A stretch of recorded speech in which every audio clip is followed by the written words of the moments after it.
Assurer le respect de la dignité, des droits, des intérêts et des spécificités culturelles de la composante Batu, afin de garantir qu'elle bénéficie de tous les avantages que procure le projet de développement agricole intégré dans les Grands Lacs PRDGL en sigle.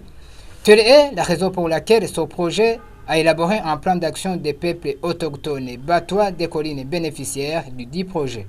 Un atelier de validation de ce plan a été organisé ce 7 décembre 2021 mairie de Bujumbura. Dans son discours de circonstance, le coordinateur national du PRDGL a précisé que ce plan a été élaboré par un consultant compétent et qu'il est culturellement adapté au contexte des batois de la zone d'intervention du projet et qu'il apporte une réponse adéquate aux besoins et attentes spécifiques des bénéficiaires des batois en fonction des ressources disponibles. Comme exigé par la politique opérationnelle 410 de la Banque mondiale sur les peuples autochtones, et étant donné que les peuples autochtones, en l'occurrence les batois, habitent la zone du PRDGL et en conformité avec cette politique, un cadre de planification en faveur des peuples autochtones a été élaboré par le gouvernement du Burundi à travers le ministère en charge de l'agriculture, de l'élevage et de l'environnement et approuvé par la Banque mondiale dans le cadre de la mise en vigueur du projet de développement agricole intégré dans les Grands Lacs. Ce cadre assurera le respect de la dignité, des droits, des intérêts et des spécificités de la composante batois de la population burundaise afin de garantir qu'elle bénéficie de tous les avantages que procure le projet.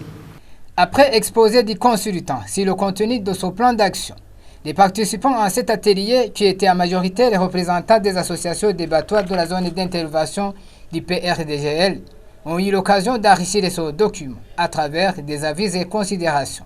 Pour le consultant qui a élaboré ce plan d'action, il affirme qu'il contient toutes les données nécessaires car il a été confectionné en se basant beaucoup sur les avis des bénéficiaires qui sont les batois.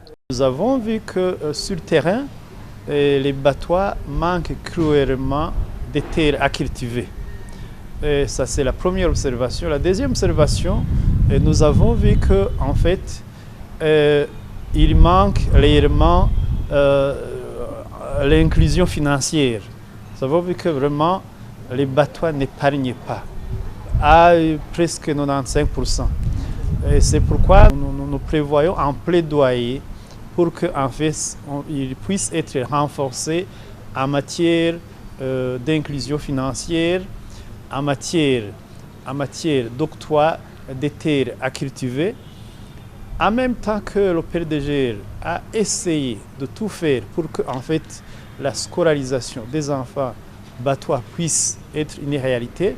C'est vraiment un pas de géant parce que actuellement le projet PRDGL assiste au moins 2600 élèves, ça fait déjà 3 ans.